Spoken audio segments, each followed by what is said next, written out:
Immagina, siamo nell'inverno del 1943. Nelle gelide e sterminate steppe russe, i resti di un'intera armata italiana marciano. Forse verso la salvezza o forse verso l'annientamento. È una colonna di fantasmi lunga decine di chilometri. Decine di migliaia di alpini, fanti, artiglieri. Uomini un tempo forti, ora ridotti a scheletri coperti di stracci, che si trascinano nella neve a 30, a 40 gradi sotto zero. Alle loro spalle l'Armata Rossa sta stringendo il cerchio. Davanti a loro solo altro ghiaccio e altra morte. Per questo incubo hanno un nome, la Sacca, una trappola mortale da cui sembra impossibile fuggire. Ciao, sono Rossana.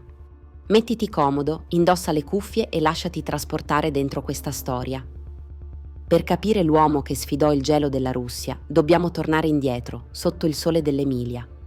Nato a Cavriago nel 1892, figlio di un farmacista, Luigi sembrava destinato a una vita tranquilla.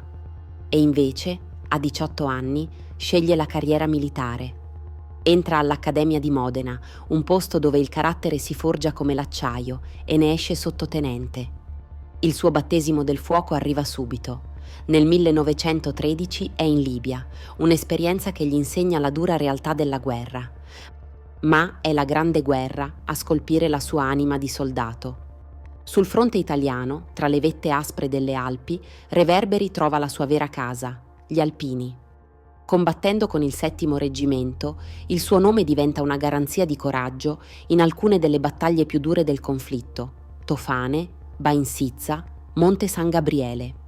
In quegli anni non guadagna solo il rispetto dei suoi uomini, ma anche 3 medaglie d'argento al valor militare e la Croce di Cavaliere dell'Ordine Militare di Savoia, un onore immenso per un ufficiale del suo grado. È qui che emergono i tratti del suo carattere unico.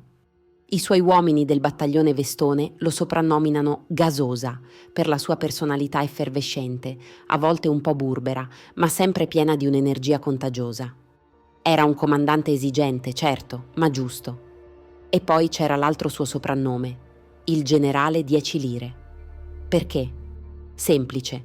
Dopo ogni ispezione, che ai suoi occhi era sempre perfetta, lasciava una banconota da 10 lire alla guardia, perché tutti potessero brindare alla sua salute.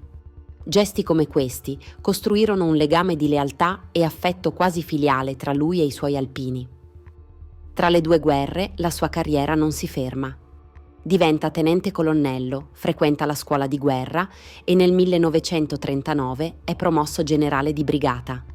Il suo fiuto tattico, la sua capacità di prendere decisioni rapide e spiazzanti, si vede tutta durante la campagna di Grecia e Albania. Quando il fronte italiano cede, Reverberi, al comando interinale della Tridentina, non aspetta ordini. Di sua iniziativa guida i suoi uomini in un'avanzata fino a Corcia, un'azione che gli vale un'altra altissima onorificenza. Era la prova generale di quello che avrebbe fatto quando in gioco ci sarebbe stata la vita stessa dei suoi uomini.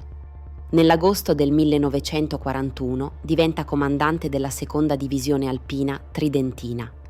Meno di un anno dopo, nel luglio del 1942, quella divisione parte per un luogo che diventerà il loro inferno, la Russia. Mandare gli alpini, truppe d'élite nate per la montagna, nella piatta e sterminata steppa russa, resta una delle scelte più tragiche e controverse della Seconda Guerra Mondiale. L'armata italiana in Russia contava circa 230.000 uomini, schierati lungo il fiume Don.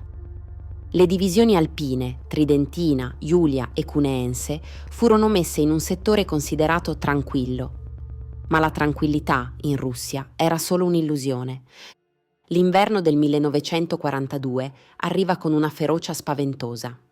Le temperature crollano a 30, 35, persino 40 gradi sotto zero. Il freddo non è solo un disagio, è un nemico invisibile e spietato. Gela l'olio delle armi, rendendo i fucili inutilizzabili. Trasforma le già scarse razioni in blocchi di ghiaccio. La morte per assideramento diventa una minaccia quotidiana. L'equipaggiamento italiano è un disastro. Gli scarponi chiodati, perfetti per le Alpi, sono trappole mortali sul terreno gelato e causano i congelamenti che mutileranno migliaia di uomini. I cappotti non bastano. Eppure, in queste condizioni, gli alpini tengono la linea. Per mesi respingono gli attacchi sovietici, aggrappati a quel fronte con la loro famosa tenacia. Poi la catastrofe.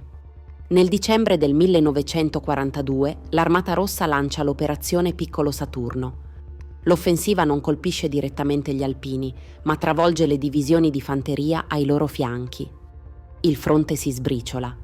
Mentre decine di migliaia di soldati iniziano una ritirata caotica, al corpo d'armata alpino arriva l'ordine di restare lì, a coprire la ritirata degli altri. Una condanna a morte. Quando finalmente, il 17 gennaio del 1943, arriva anche per loro l'ordine di ripiegare, è troppo tardi. La tenaglia sovietica si sta chiudendo alle loro spalle. Inizia una delle marce più strazianti della storia militare. Circa 61.000 alpini, più decine di migliaia di altri soldati sbandati, si mettono in cammino verso ovest, cercando di fuggire dalla sacca.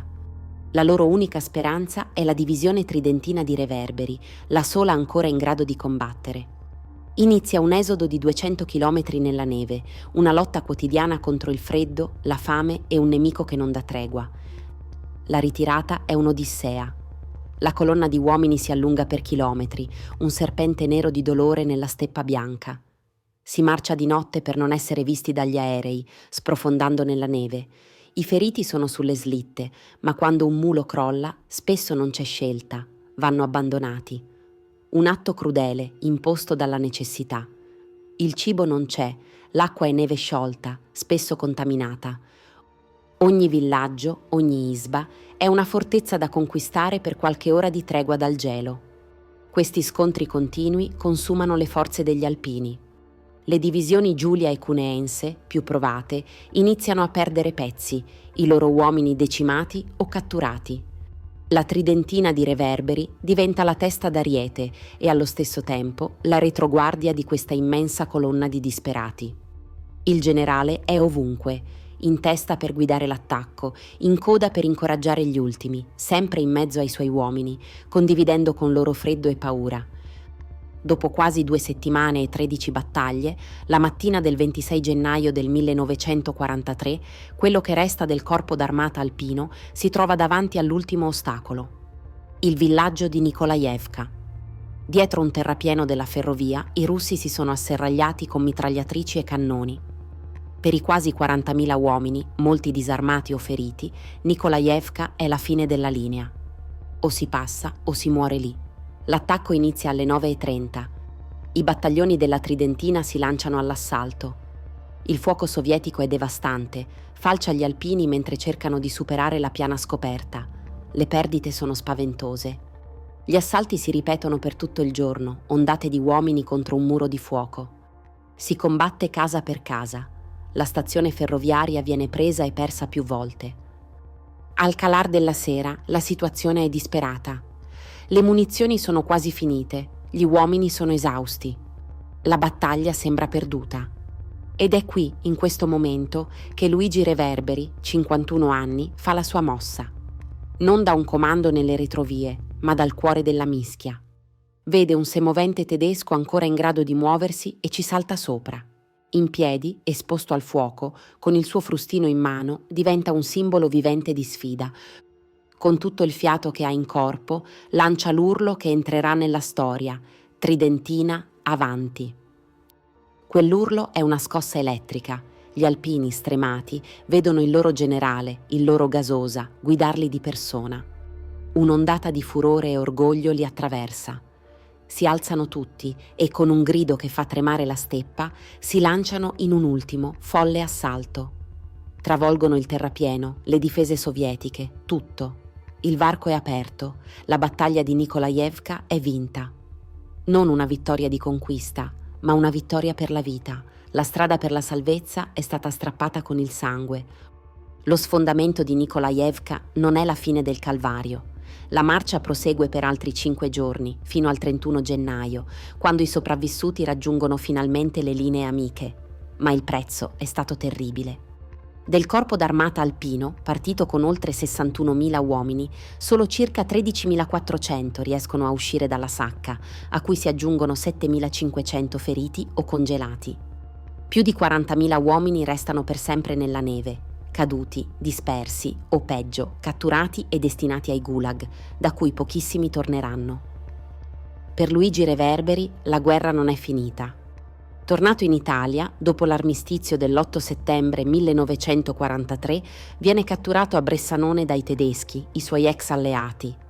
Si rifiuta di collaborare con la Repubblica di Salò e viene internato come prigioniero. La sua è un'odissea nell'odissea, passa per vari lager in Polonia, Francia e Germania. Per un'incredibile ironia della sorte, quando il suo campo viene liberato dall'Armata Rossa, passa dalla prigionia tedesca a quella sovietica, fino al settembre del 1945. Il ritorno in patria ha un sapore amaro, viene promosso generale di corpo d'armata, ma subisce l'umiliazione di essere denunciato per collaborazionismo e allontanato temporaneamente dal servizio, un'accusa ingiusta che lo ferisce profondamente. Nonostante questo, dedica il resto della sua vita a onorare la memoria dei suoi alpini. È uno dei principali artefici della rinascita dell'Associazione Nazionale Alpini, diventando un faro per i reduci. La medaglia d'oro al valor militare per l'impresa di Nikolajevka gli verrà conferita solo nel 1951. Muore all'improvviso a Milano nel 1954, a soli 61 anni, per le conseguenze di una banale caduta dalle scale. Ma la sua leggenda è già immortale. Reverberi non è solo l'eroe del carro armato, ma l'incarnazione del comandare con l'esempio. La sua eredità vive nel ricordo dei suoi uomini e nel rispetto degli stessi nemici. Si racconta che un generale sovietico, incontrandolo in prigionia, gli chiese: «È lei il comandante della famosa Tridentina?» Alla sua risposta, il russo concluse: «Siete stati l'unica armata che non siamo riusciti a sconfiggere sul campo».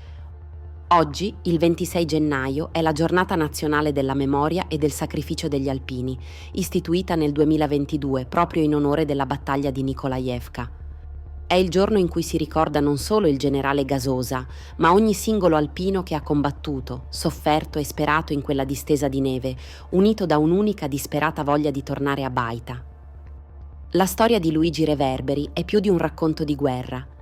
È una lezione potente di leadership, coraggio e della forza incredibile dello spirito umano. In un inferno di ghiaccio, dove ogni speranza sembrava persa, lui è stato la scintilla che ha riacceso la fiamma.